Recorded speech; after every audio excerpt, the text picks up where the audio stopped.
Dominique Carter Reyes was 34 years old when her mother-in-law looked her dead in the eye in front of the entire family and called her a placeholder wife. Patricia smiled while she said it. Sabrina, sitting close enough to Julian to matter, smiled too. Julian said nothing. He stared at his plate while his mother dismantled his wife piece by piece, her career, her age, her worth, and didn't say a single word in her defense. What none of them knew was that the building they were sitting 2 blocks from, the one housing Patricia's precious social club, already belonged to Dominique. Had for years, under a name none of them had ever bothered to learn. They thought she had nothing, a modest condo, a consulting job, a husband who'd already started moving money to someone else. Dominique finished her wine, thanked Patricia for dinner, and smiled the smile of a woman who already knew exactly how this ends. They had no idea who they'd just humiliated. Before we dive in, comment where you're watching from today, and if stories like this speak to you, hit subscribe, because tomorrow's story is even more intense. The earrings were simple, small gold hoops, barely noticeable. Dom held one up to the light anyway, turning it slowly between her fingers, the way she always did when she was thinking. The bedroom mirror showed her everything at once. Her dark brown skin, smooth and unbothered. The neat wrap dress she'd chosen, deep burgundy, understated, nothing flashy, nothing that would give Patricia Reyes anything extra to comment on. 4 years of dinners at that woman's table had taught Dom one thing: don't hand her ammunition. She pressed the earring through and reached for the second one. "You almost ready?" Julian called from the hallway. 2 minutes! She heard him pace, back and forth just outside the bedroom door. That was new. Julian didn't pace. Julian was the kind of man who moves slow and easy through a room, hands in his pockets, shoulders relaxed, like nothing in the world was ever really urgent. He'd been like that the whole 4 years she'd known him. Calm on the surface, almost too calm. The kind of calm that felt comfortable until it started to feel like avoidance. But lately, he paced. Dom set down the earring case and studied her reflection for a moment. Not out of vanity, out of habit. She was the kind of woman who liked to know exactly what other people were looking at before they looked. She looked fine. She looked composed. That would have to be enough. Julie Lading was by the front door when she came out, phone face down against his thigh. He flipped it over the second he saw her. The screen went dark. He smiled. "You look good," he said. "Thank you." She picked up her bag from the console table. "You ready?" Yeah, let's go." He held the door open. She walked through it. In the car, he was quiet for the first few minutes. The city slid past the windows, amber streetlights, corner stores with their signs still lit, a woman walking a dog that was way too big for the leash she was holding. Dom watched it all and let the silence sit. Then Julian said, "Mom's really looking forward to tonight." Dom nodded. "She say who's coming?" "Just family, I think." He checked his mirrors. "Maybe a couple people." Maybe a couple people. 4 years, and she still noticed how he did that. Kept things just vague enough that she couldn't ask a direct question. She'd learned to notice the shape of what he didn't say. "What about the meeting?" she asked. His hands shifted on the wheel. "What meeting?" "The family meeting, the one you said you'd tell me about 2 weeks ago." "It's nothing serious." He glanced over. "Just some family stuff, financial stuff. I'll explain it after." After. Always after. She looked out the window again. His phone buzzed in the cup holder. He grabbed it fast, faster than he needed to.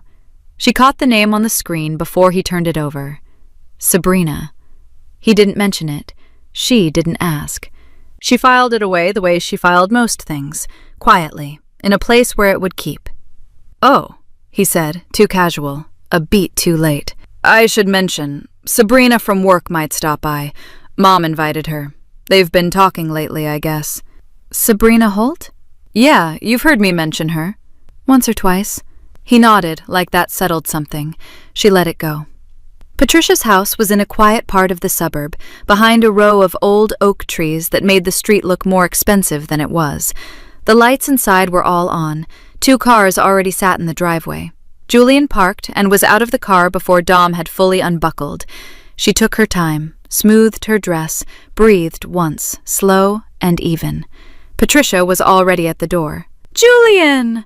She pulled him into a long hug, both hands on his back, rocking slightly like he'd been away at sea. Come in, come in! Gerald just opened the wine." She stepped back. Her eyes moved to Dom, cool and quick, the way you'd glance at a piece of furniture you were deciding whether to rearrange. "Dominique," she smiled with her mouth. "Glad you could make it." "Thank you for having me, Patricia." They didn't hug. They never hugged. Inside, the house smelled like roasted garlic and something floral, probably the candles Patricia lined along the console in the entryway. The dining table was already set. Good china, multiple forks. Patricia never used the good china for just family. Gerald appeared from the kitchen, glass in hand, and gave Dom a nod that was almost apologetic. She'd always thought Gerald looked like a man who knew more than he let on, and had made his peace with that a long time ago. And then there was the woman standing near the fireplace, wineglass in hand, wearing a pale cream blouse and a careful smile. "This is Sabrina," Patricia said, touching the woman's arm like she'd known her for years.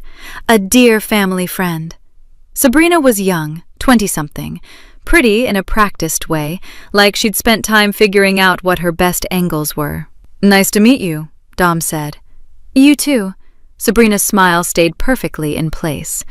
Patricia gestured toward the table. "Let's all sit. The food's ready." Dom found her seat, not at the center of the table, not beside Julian, at the far end, the seat closest to the kitchen door, away from everything. She sat down, unfolded her napkin, and placed it across her lap. The meal began. The soup came out first, a pale butternut squash, garnished with a swirl of cream and a single sprig of thyme. Patricia's cooking was always beautiful. Dom would give her that. For a few minutes, the table stayed easy. Gerald asked Julian about a project at work. One of the cousins, Marcus, who Dom had met twice, talked about a car he was thinking of buying. Patricia refilled glasses and smiled and played the gracious host the way she always did in the first act of these dinners. Dom ate her soup and listened. She had learned over 4 years that Patricia always started soft. It was around the time the salad came out that the conversation turned. Not sharply. Patricia didn't do sharp. She did gradual. She did the slow simmer, the kind you didn't notice until something was already burning. "Dominique," she said, setting down her salad fork, "I keep meaning to ask, how is the design work going?" Every head at the table turned, just slightly. "It's going well," Dom said. "Busy lately, actually." Patricia tilted her head, a small, sympathetic smile. "That's good. That's good, that you have something to keep you occupied." Something to keep you occupied, like a crossword puzzle, like knitting. "It's more than that," Dom said pleasantly, "but thank you." "Of course," Patricia lifted her glass. "I just wonder sometimes, and I mean this kindly, whether a woman your age shouldn't be thinking about stability, something more solid. Design consulting isn't exactly a career, is it? More of a hobby that pays a little." Across the table, one of the aunts let out a small laugh, then covered it with her napkin. Marcus looked at his plate. Gerald stared into his wine. Julian said nothing. He moved a piece of lettuce with his fork. "I think it depends on your definition of solid," Dom said. Her voice was even, polite. "I'm comfortable with mine." Patricia smiled wider. She reached over and touched Sabrina's arm the same way she had at the door. Proprietary. Deliberate. "Sabrina is in commercial real estate," she said to the whole table, like an announcement. "Did everyone know that? Her family has been in the business for 30 years. She's actually building something." She paused. "There's something to be said for a woman who's really going somewhere." Sabrina looked down modestly, but Dom saw the corners of her mouth pull up, just slightly, before she smoothed it back into that careful, neutral expression. Julian reached for his water glass. Commercial real estate is great, Dom said. Congrats, Sabrina. Thank you, Sabrina said. Her voice was warm, practiced. Patricia was not done. You know what I always say, she continued, settling back in her chair with her wine. A man works hard his whole life. He deserves a partner who matches that, someone who brings something to the table. She glanced at Dom.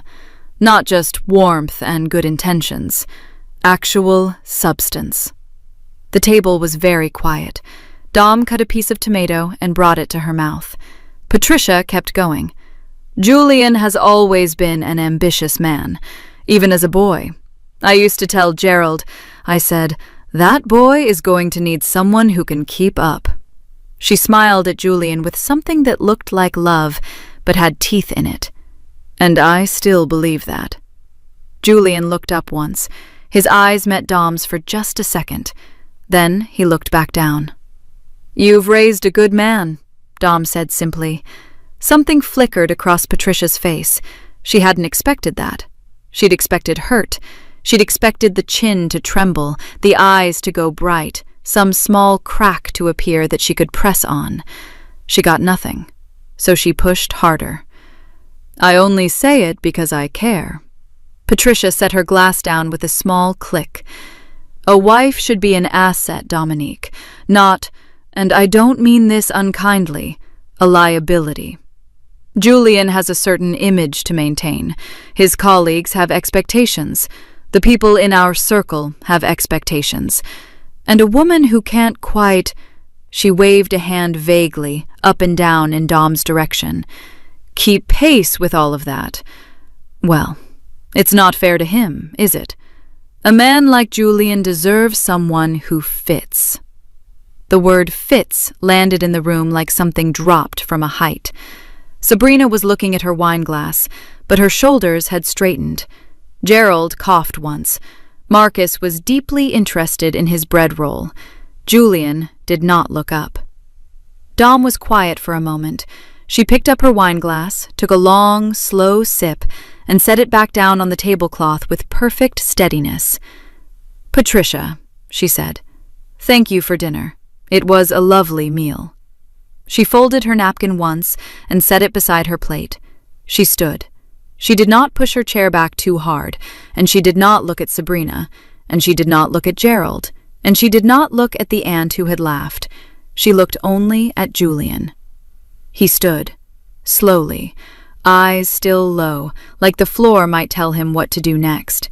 He followed her toward the door without a word, and Patricia watched them go with the quiet satisfaction of a woman who believed she had won something. The car was dark and quiet the whole way home. Julian drove with both hands on the wheel, which he only did when he was nervous. The city moved past the windows in streaks of orange light and wet pavement. It had rained while they were inside. Dom watched the road and said nothing. She counted 3 traffic lights before Julian finally spoke. I'm sorry about tonight. He exhaled through his nose. You know how she gets. Dom turned her head and looked at him. Really looked. The line of his jaw, the way he kept his eyes on the road like he was concentrating very hard on something that didn't require any concentration at all. Do I? She said. Not a question, just 2 words set down quietly between them. Julian's hands shifted on the wheel. She doesn't mean half of what she says. She has her opinions, and she says them, and it's not worth getting worked up over. I'm not worked up, Dom said. He glanced at her then, just a flicker, then back to the road. Right, I know. I just meant it was a lot tonight, and I'm sorry you had to sit through that. What part are you sorry about? Another glance, longer this time. Dom, Sabrina was there. She's a colleague. My mom invited her. I didn't know she was going to be there. Dom nodded slowly. She turned back to the window. Okay, she said. Julian seemed to want her to say more. She didn't.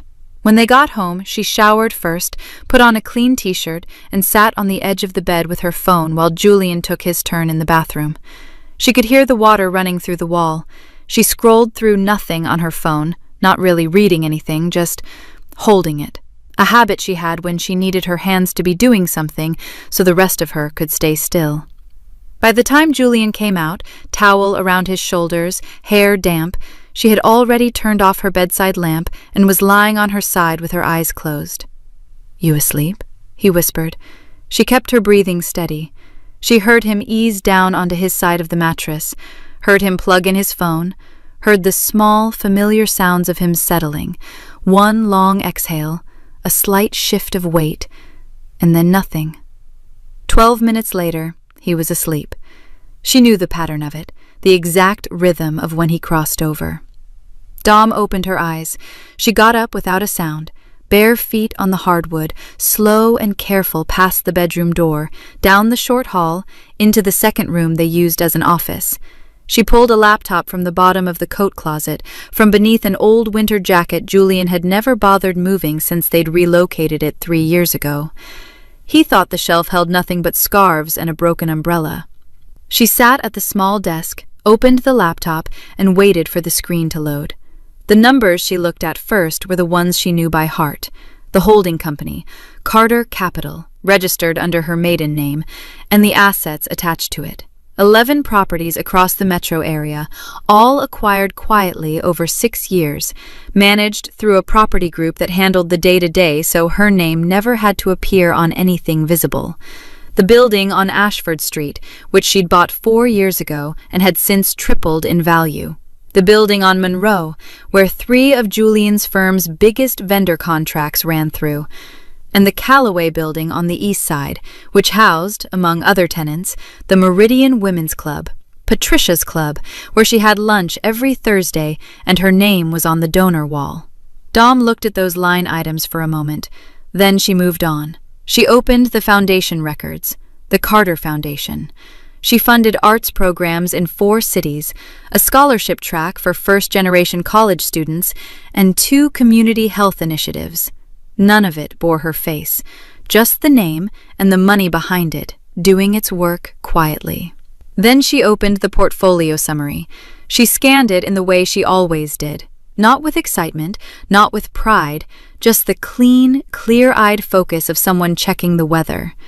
After that, she opened the joint account, the one she and Julian shared for household expenses, groceries, utilities, the occasional dinner out. She rarely looked at it closely. She had her own money, and Julian paid the bills from his salary, and she had never felt the need to audit it. She looked at it now. The first transfer she almost scrolled past, $3,400, 6 weeks ago. She checked the destination account. The name attached was not a utility company, not a vendor, not anything she recognized. She checked the next one, $2,800, 5 weeks ago. Same account. $4,100, 3 weeks ago. Same account. She pulled up the account registration. It took her 4 minutes to find what she was looking for. The name on the account was S. Holt. Dom sat back in the chair. She looked at the ceiling once. Then she looked back at the screen. She did not feel the floor drop out from under her. She did not feel her throat close.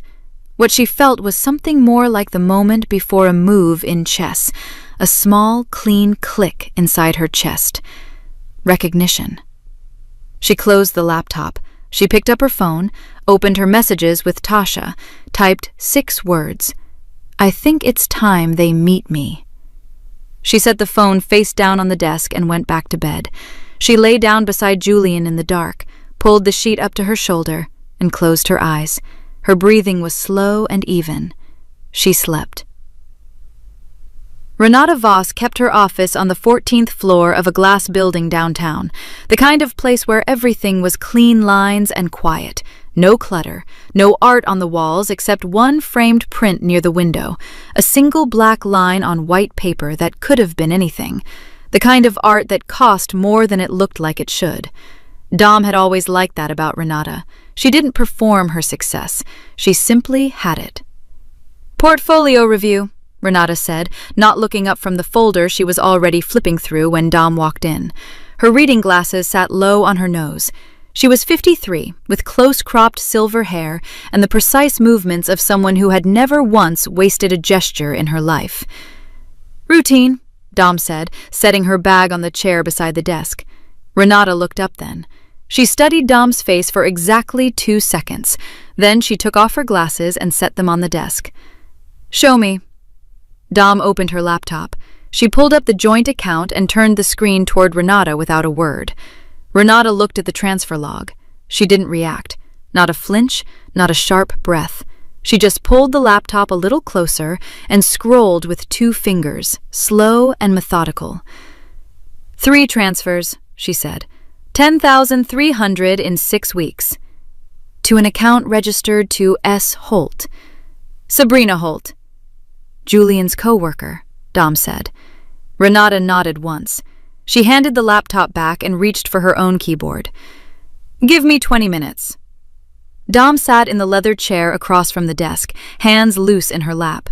Through the window behind Renata, the city was bright and sharp, the kind of clear morning that comes after a night of rain. She watched a plane move silently across the upper corner of the glass. Renata worked without talking.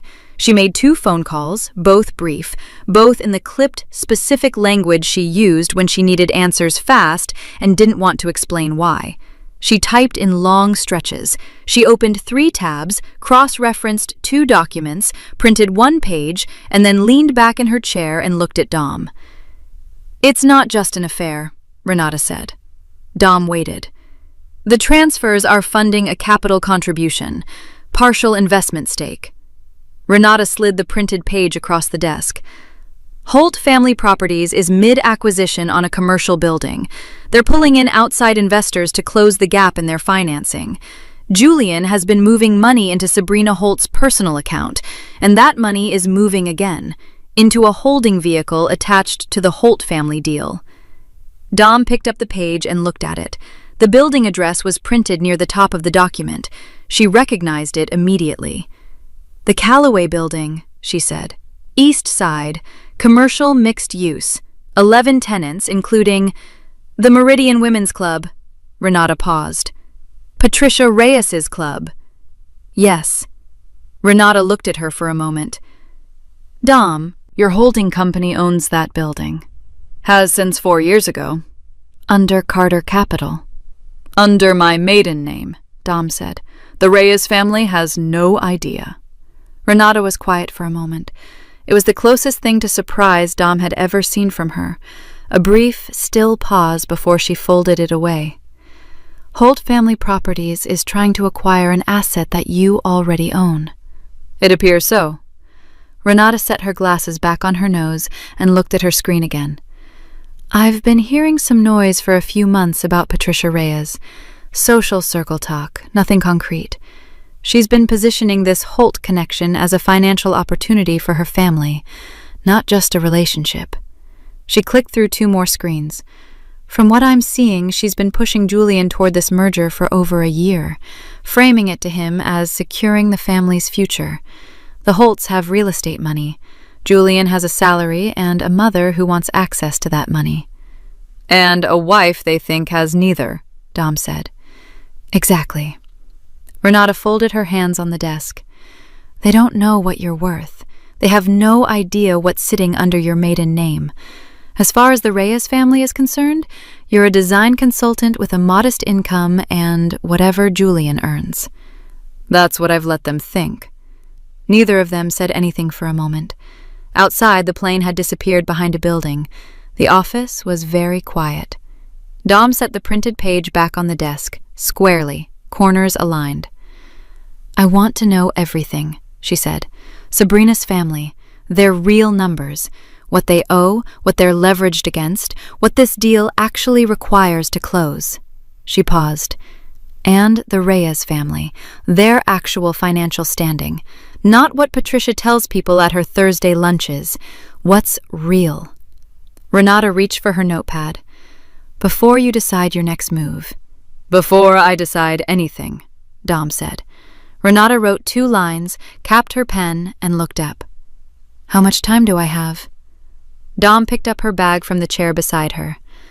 "Enough," she said. Tasha showed up with a brown paper bag in one hand and a folder tucked under her arm, wearing the expression she always wore when she'd been digging. focused, a little pleased with herself and trying not to show it. "I brought the good stuff," she said, holding up the bag. "Jerk chicken from that place on Clement." Dom stepped aside to let her in. "When did you go all the way to Clement Street?" "When I had a lot to tell you and needed something to do with my hands." They ate at the kitchen counter, the folder sitting between them like a third person at the table. Tasha pulled it toward her after the first few minutes, licking her thumb before she flipped it open. "Okay," she said. "So, I called Auntie Brenda." Dom looked at her. "You called Auntie Brenda about my mother-in-law."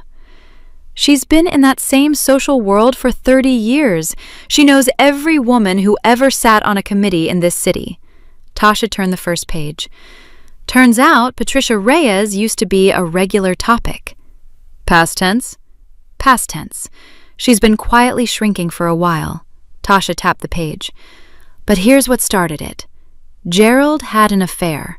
A long time ago. Julian was maybe 5 or 6, with a younger woman. A colleague, from what Auntie Brenda heard. It wasn't a secret for long, but it also wasn't a real scandal because Gerald is the kind of man who makes everything seem boring, including his own mistakes. He came back, Patricia stayed, and everyone moved on." She paused. "Everyone except Patricia." Dom set down her fork. "She never got over it," Tasha said.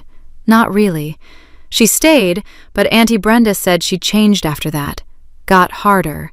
More careful about who was around Gerald, who was around her family. More focused on what things looked like from the outside." Tasha closed the folder for a moment. "And here's the part that matters. The woman Gerald was with was younger. Much younger. And pretty in that obvious way Patricia always described as unserious." Dom was quiet, thinking.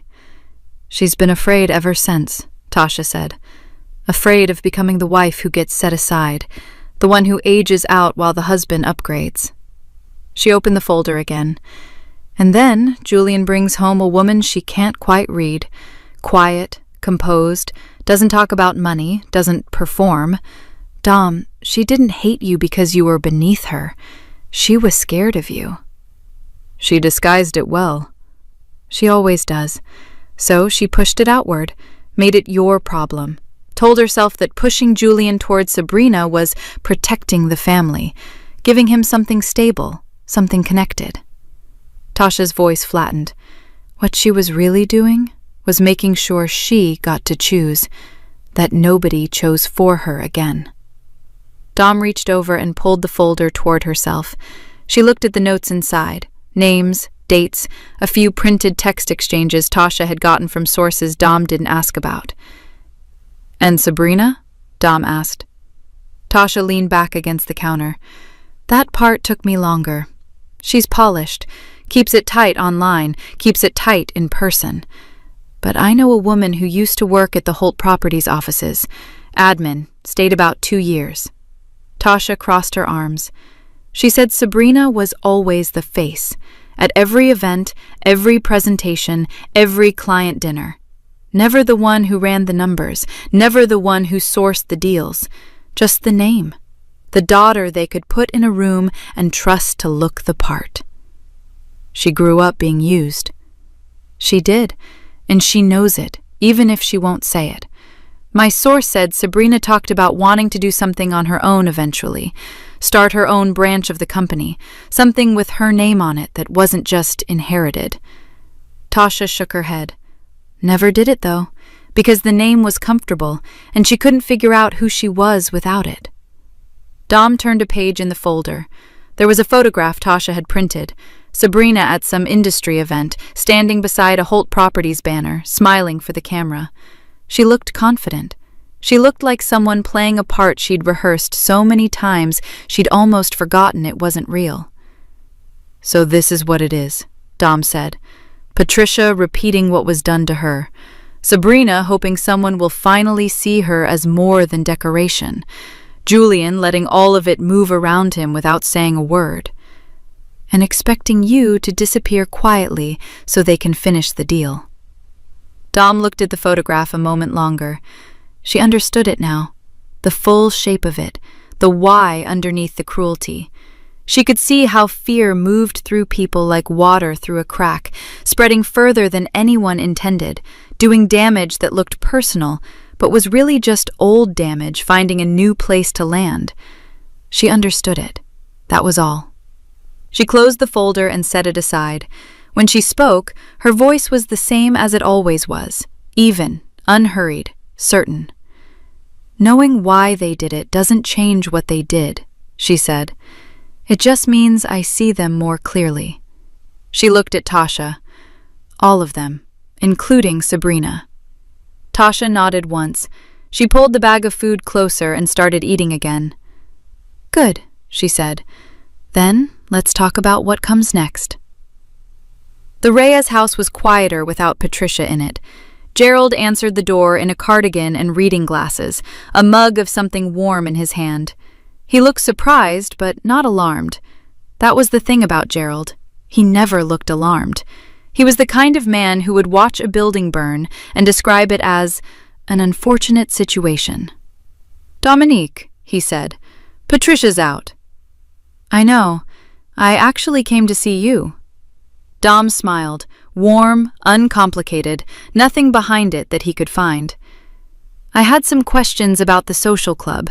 The lease comes up for renewal next quarter, and Patricia mentioned she's been worried about the terms. I thought maybe you could walk me through the setup." Gerald blinked at her for a moment, then stepped back from the door. "Sure," he said. "Come on in." He led her to the living room. Heavy furniture, framed family photos arranged too deliberately on the mantel, the kind of room that tried hard to say, "We have always been comfortable." Gerald settled into his usual chair and waved her toward the couch. Dom sat, folded her hands in her lap, and waited while he set down his mug. "So, the club lease," he said. "I don't know the specifics, honestly. Patricia handles all of that. But I think the issue is the rent went up last cycle and she doesn't love the new amount." He shrugged. "She's been saying the landlord is being difficult."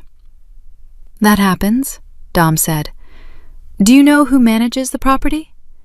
"Some holding company. I couldn't tell you the name off the top of my head." He waved a hand. "Those things always hide behind 3 layers of LLCs. You know how it is." "I do," Dom said pleasantly. She let the silence sit for a moment, just long enough to feel comfortable, not long enough to feel pointed. Outside, a car passed. Gerald reached for his mug. "How are you holding up?" he asked. "After the other night?" Dom tilted her head slightly. "The dinner?" "Patricia can be—" He searched for the word and seemed to give up on finding a good one. "She has strong opinions about things, about the way she wants the family to look." "I understand," Dom said. Gerald nodded, relieved she'd made it easy for him. Men like Gerald always appreciated when someone made things easy. "She means well," he added. "I'm sure she does." Dom shifted slightly on the couch, keeping her voice light. "Julian seemed off that night too, though. He's been distracted for a while now. Stressed about work or, I don't know, something with the firm?" Gerald's expression moved, just slightly, a small tightening around the eyes that he covered fast with a sip of his drink. "You know how these deals get," he said. "When something big is in motion, there's a lot of pressure to keep the pieces in place." "Something big?" Dom kept her voice curious, interested, the way someone would be when they didn't already know the answer. Gerald set his mug down. He looked at her with the mildly unfocused gaze of a man who had spent decades gauging what a woman in the room was likely to understand. He'd looked at Dom and filed her under fine, but not a concern. She could see it. She had always been able to see it. "The Holt deal," he said, more openly now. "Sabrina's family. It's a real estate acquisition, big one. Julian has been working the relationship for months. Once it closes, it puts the family in a very different position financially." He paused. "We've had a rough few years, honestly. Between the firm's slow patch and some investments that didn't land the way I expected, This deal is the thing that straightens it out." "And you'd benefit from that too?" Dom asked. Gerald glanced at her and offered the kind of smile men give when they think they're being discreet. "I've got a small stake tied into it, yes. Nothing splashy. Just enough to make the retirement picture look better." He settled back in his chair. "It's close, Dom. Very close. Another few weeks and it should be done." "That's good timing," she said. "It is." He exhaled, comfortable now, moving into the part of the story he hadn't planned to tell, but couldn't quite help himself. "Julian's been putting off the family meeting because he wanted to wait until it closed. Get everything settled first, then deal with the personal side of things." He stopped, turned his mug on the table. "He just wants to do it the right way. He's not trying to hurt anybody." Dom looked at him steadily. "The personal side," she said, keeping her voice completely neutral. "You mean the divorce?" Gerald went very still. Then he looked down at his mug, and the silence that came out of him was the loudest thing in the room. He hadn't meant to confirm it, but he had, and they both knew it, and he had no graceful way backward. The color moved through his face in a slow, uneven wave. Not guilt exactly, more the look of a man who'd just realized too late that the woman sitting across from him had been paying closer attention than he'd given her credit for. Dom stood, smoothed the front of her coat, and picked up her bag. "Thank you, Gerald," she said. "This was really helpful."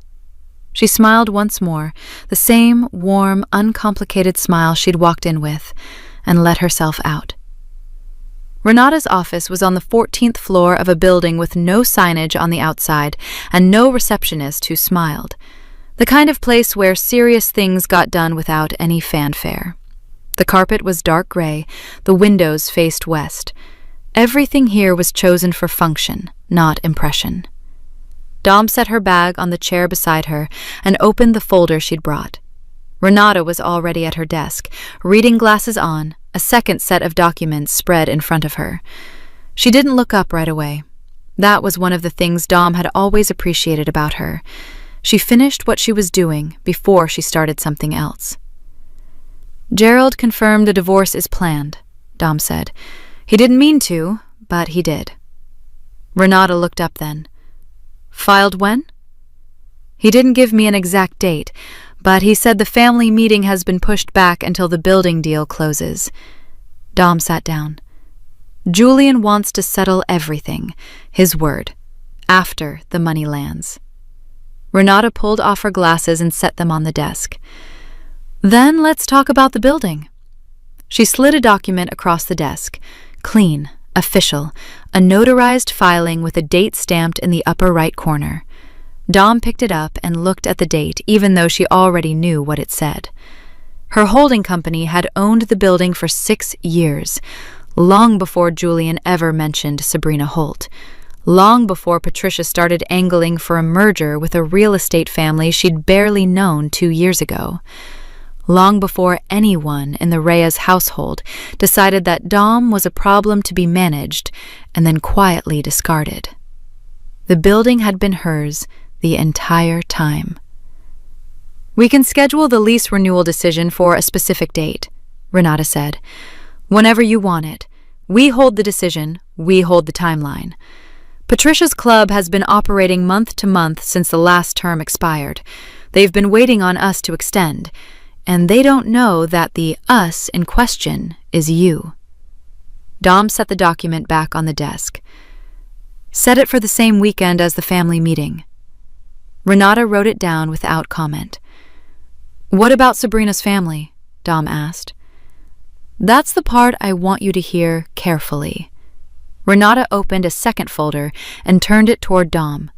It was a scanned document, law firm letterhead, standard formatting, the language inside it careful and impersonal, the way legal language always was when it was trying to hide what it actually meant. Dom read it.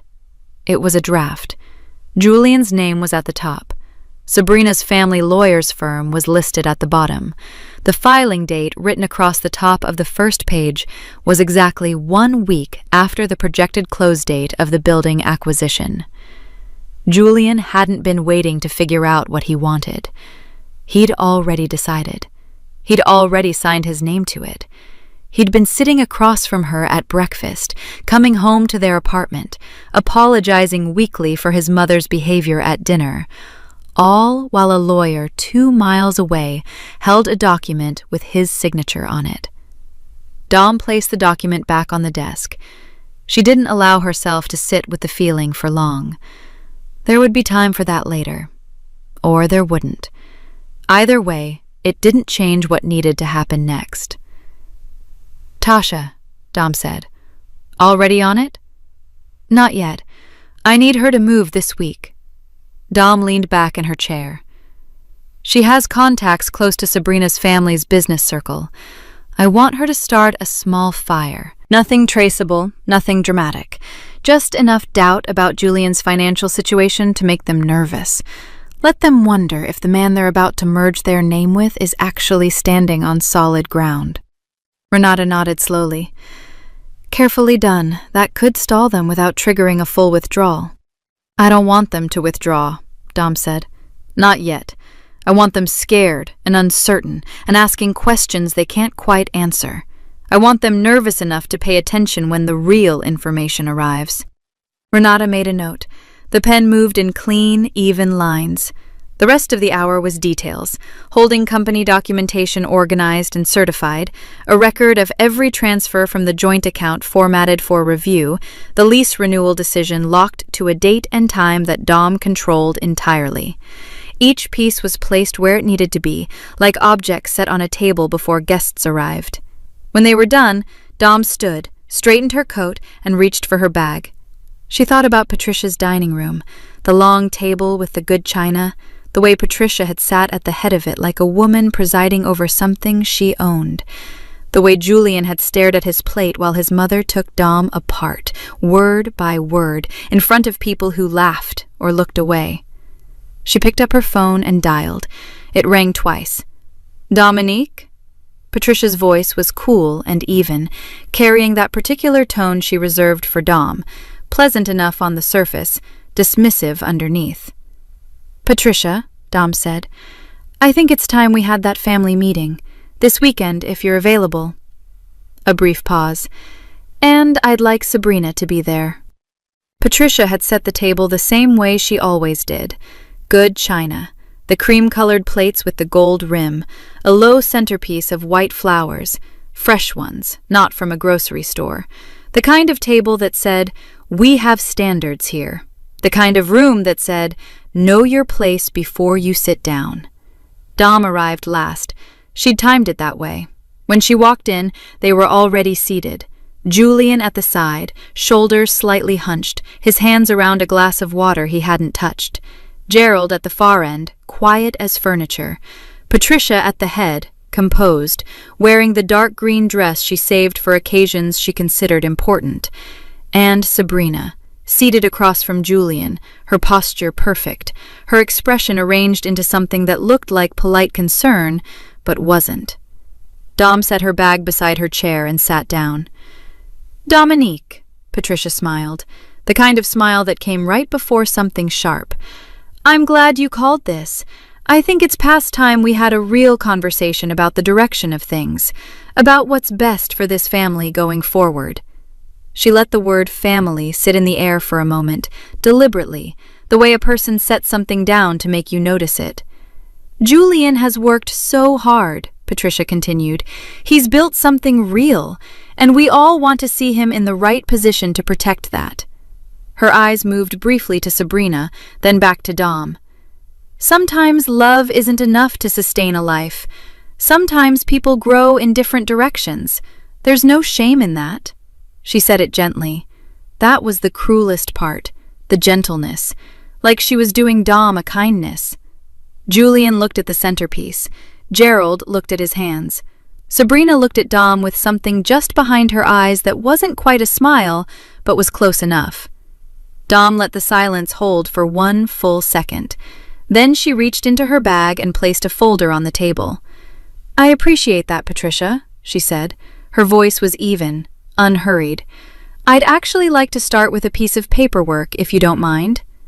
She opened the folder and slid the first document across the table toward the center, the notarized filing, the date stamp clear in the upper right corner. "The building that houses your social club," Dom said, "has been owned by my holding company for 6 years. Carter Holdings, LLC. You can see the filing date there." She tapped the corner of the page with one finger. Long before any of this conversation became necessary. Patricia looked at the document. Then she looked at Dom. Something moved across her face, not panic yet, but the first cold shadow of it. "That's," Julian started. "I'm not finished," Dom said, not unkindly, just clearly. She placed a second document on the table. "My company also holds the primary contract for the Meridian project, the commercial development your firm has spent the last 18 months building its reputation around, Julian." She looked at him directly. He looked back at her for the first time all evening. "Carter Holdings is the silent majority stakeholder. Your biggest client has been me." The room was very quiet. Dom reached into the folder again. "These are bank records." She laid them flat on the table. "Transfers from our joint account. 14 of them over 8 months, all going to the same account." She let a beat pass. "Sabrina's account." Sabrina's chin lifted, a reflex. "And this," Dom said, placing the last document on top of the rest, "is a draft of the divorce filing Julian prepared with your family's attorney." She looked at Sabrina as she said it, steady, without heat. "It was dated to be filed 1 week after the building deal was set to close, which means the plan was never to build a future together. The plan was to use the deal to get out clean and leave me with nothing." She folded her hands in front of her. Sabrina's expression had changed. The polish was still there, but underneath it, something had cracked. Her eyes moved from the documents to Julian, and whatever she was looking for on his face, she didn't find it. He was staring at the tablecloth. He had nothing to offer her. Gerald had gone the color of old chalk. His expected payout was in that folder too, documented in the financial trail Dom had let Renata trace all the way back. He knew it. She could see him knowing it. Patricia said nothing. Her hand rested on the table beside her plate, very still, the way a person holds themselves when they are trying not to show that the ground has moved. Dom looked around the table, at each of them, taking her time. "I came to this house a few weeks ago," she said, "and I sat at this table while you told the people in this room that I was replaceable, that I was a drain, that Julian deserved better." She paused. "I didn't argue with you then. I didn't need to." She straightened the folder once, just slightly, and left it where everyone could see it. "Now you know who I am," she said, "and I'd like to tell you what happens next." The lease renewal notice went out on a Tuesday. Dom didn't deliver it herself. She didn't need to. Renata's office sent the formal letter on Carter Holdings' letterhead, citing the expiration of the current term and the company's decision not to renew. The language was clean and professional, no emotion in it at all. Patricia received it on a Wednesday. Dom knew because Tasha called her that afternoon, barely holding back a laugh. "She called Diane Weston 3 times in 1 hour, Tasha said. Diane told someone, who told someone else, and now half the club thinks Patricia knew the building was being sold and didn't warn anybody. Dom was standing at her kitchen counter, reviewing a design brief. She set it down. "She didn't correct them?" Dom asked. "Would you?" Dom said nothing. That was answer enough. The club had met in that building for 11 years. It was where Patricia hosted her charity luncheons, where she introduced people to people, where she performed the version of herself she cared most about, the woman with connections, with standing, with a table worth sitting at. Without the space, the group would scatter. Some of them already were. A newer venue had come up in conversation, something farther from Patricia's neighborhood, something that didn't require her to organize. Nobody had asked Patricia to lead that conversation. That was the part that would stay with her, not the letter, the silence after it. The termination of the Meridian contract landed 2 days later. Carter Holdings withdrew its stake and formally ended its agreement with Julian's firm in a single, quiet document. No public statement, no explanation beyond standard contractual language about strategic realignment. But in a mid-tier architecture firm, you didn't need a public statement. The Meridian project had been the firm's flagship for a year and a half. Julian had been the lead on it. His name was attached to it in every internal presentation, every client update, every pitch they'd used to bring in 2 smaller follow-on contracts since. When the majority stakeholder walked away, the remaining funders got nervous. One of them called the firm's senior partner directly. By Friday, Julian had been quietly moved off the project.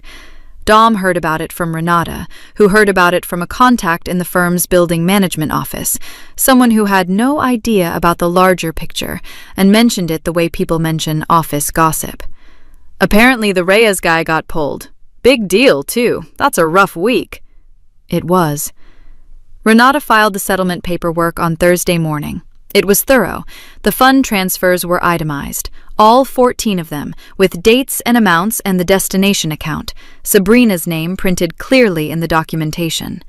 The settlement itself left Julian with his personal belongings, his car, and his salary.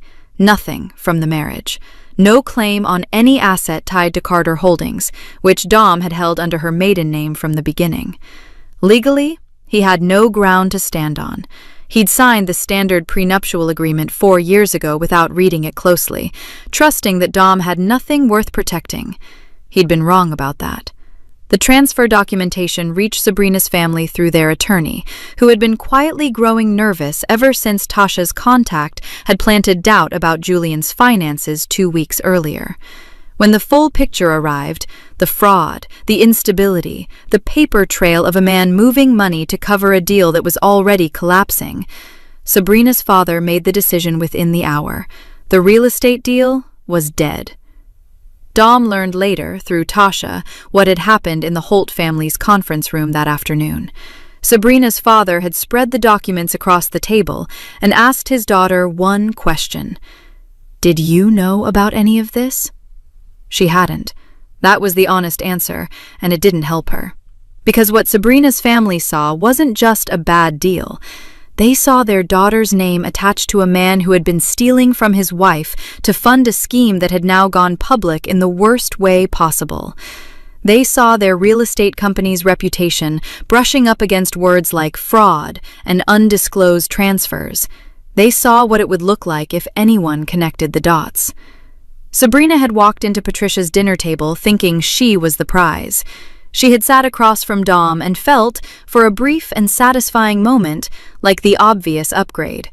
Now she was sitting across from her father while he told her that the deal was finished, that Julian Reyes was finished, and that the family name was not going to be dragged through whatever came next. His tone wasn't angry. It was worse than angry. It was the voice of a man recalculating an asset. That was how Sabrina had always been treated by her own family, as an asset. She had spent years trying to become something more than that, proof of something. And she had chosen the wrong man, and the wrong scheme, and the wrong woman to underestimate. And now she was exactly where she'd started, a name on a letterhead.